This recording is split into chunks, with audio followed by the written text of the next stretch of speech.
So, ayun, trending na naman sa social media. Balita ngayon sa panayam ng mga banateros kay Malo Tikia, isa sa mga political analyst. So, iiwan kaya ni Tamba si Castro dahil kaalyado niya to eh. So, pakinggan natin guys ang video ito para sa malupit na komento ni Malo Tikia. Pasok! May panawagan pa siya kay Marcos, kaya Presidente Marcos. Gusto ko lang malaman, madam, kasi since sila ay convicted na, although i-appeal nila ito, obligado ba ang Congress na sila ay tanggalin sa posisyon ba? Kasi, di ba, tandaan natin, si Congressman Arnie Teves, ginamit nila yung mga kaso niya para siya ay mapatalsik. O, dito kaya sa puntong ito na si Franz Castro ay isa ng convicted na kriminal, ano kaya ang dapat gawin ng Kongreso dito?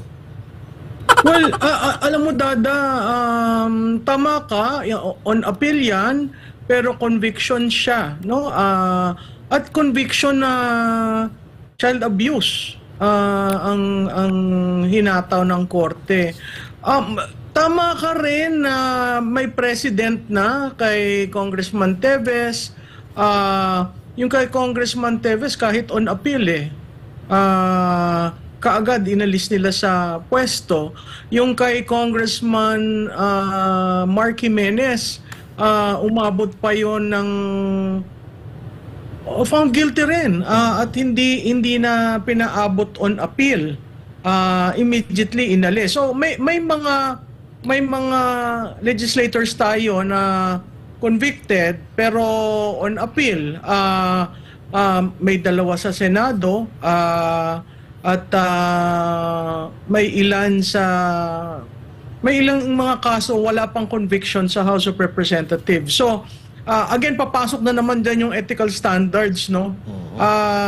Mukhang itong administrasyon na ito sineset aside hindi lang ethical standards pati ang accountability at transparency. So magiging test yan sa liderato ng House of Representatives kung aalsin si Congresswoman what's her name? Castro. So dito abangan natin to mga kababayan, mga kabukid, dahil dito natin makikita kung matatanggal ba talaga si Castro, dahil alam natin ay isa to sa mga masugid na kaalyado ni Tambi. So tuloy.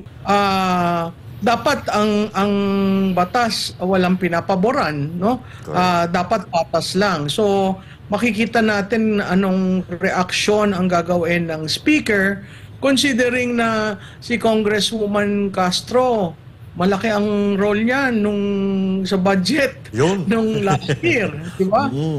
Yan yung nangunguna at recently nag-declare na tatakbo sa Senado. So tingnan natin kung nasaan talaga ang linya ni Speaker Romualdez. Prof.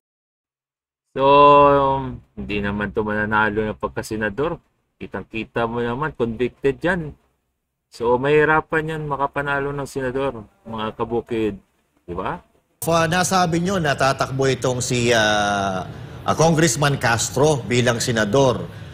Sa mga development po ba ngayon, maaari po ba siyang makapag-file ng candidacy bilang senado na nahatulan po sila na guilty ngayong sa pagkakataon na ito? Pwede po ba siyang tumakbo bilang senador? Yun yatang decision, walang perpetual disqualification jail time lang. So kung walang perpetual disqualification, pwede siya mag-file ng kanyang certificate of candidacy sa October hanggang ina-appeal yung kaso. There's nothing that prevents her from not filing. Yun yung kaluagan ng ating korte. You cannot be yung innocence until proven guilty. Opo. Is a principle that we subscribe, no? Although makikita natin hindi rin patas ang paglalatag niyan lalo na sa nangyari dun sa iba na hindi kaalyado ng administrasyon. Medyo nakakalungkot po itong batas natin sa Pilipinas na dapat sana itong may mga bahid na hindi maganda ay hindi na po nakakadasali dapat sa politika. Sana naman yung mga magagaling natin, ang mga susunod na leader ng bansa ay makagawa ng paraan para Kasi sa tingin ko, Prof, ito yung isa sa mga dahilan kung bakit hindi umuunlad at umuusad ang ating bansa. Dahil nga may mga bahid, yung karamihan sa mga politiko na nandito sa ating bansa. Anong opinion niyo po doon?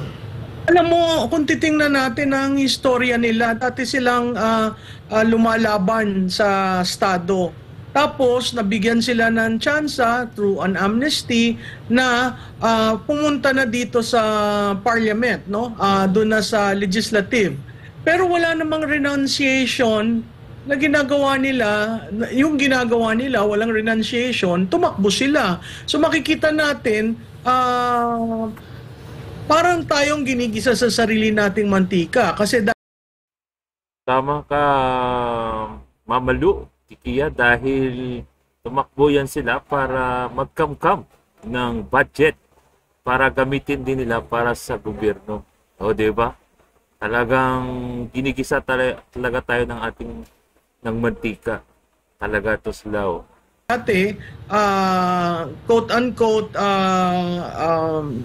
a freedom fighter to some might end up a terrorist to others, lumalabas na nung ikaw tumiwalag na at tumakbo ka bilang representante, dapat yan may renunciation of the use of force.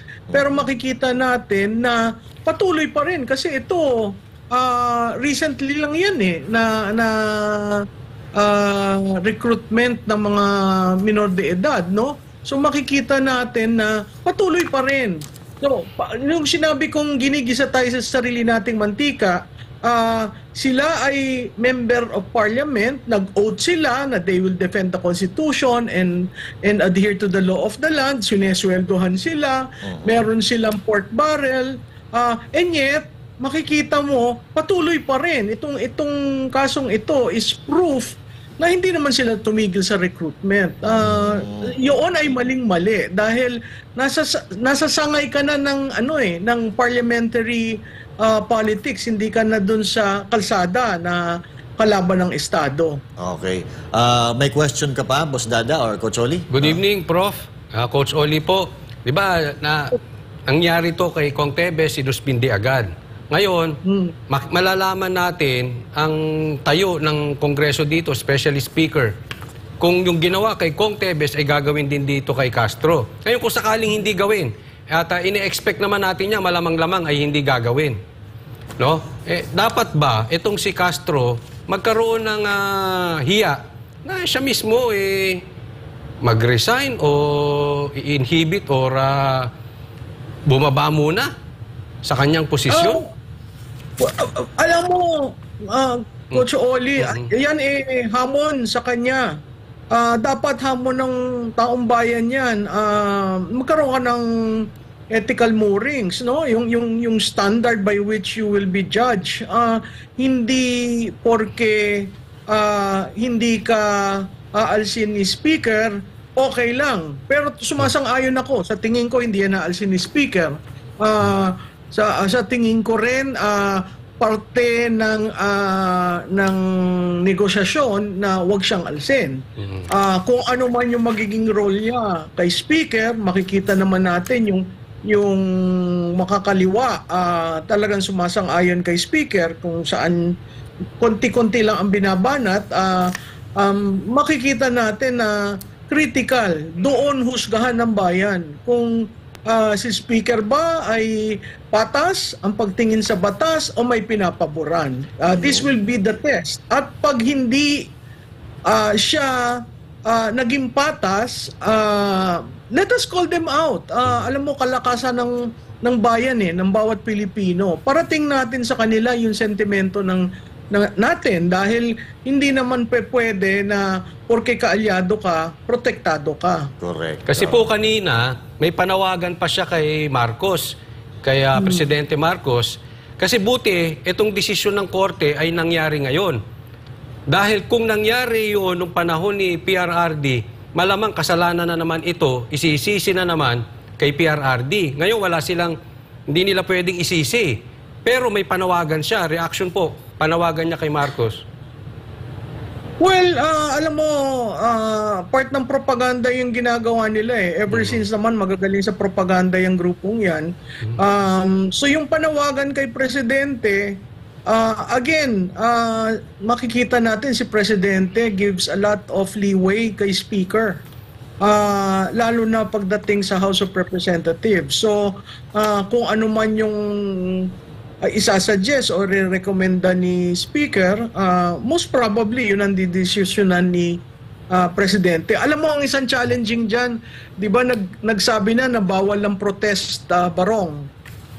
Tapos nakita natin, para sa SONA, tapos nakita natin yung reaction ni Rep. Manuel na nagsasabi it's their right to wear.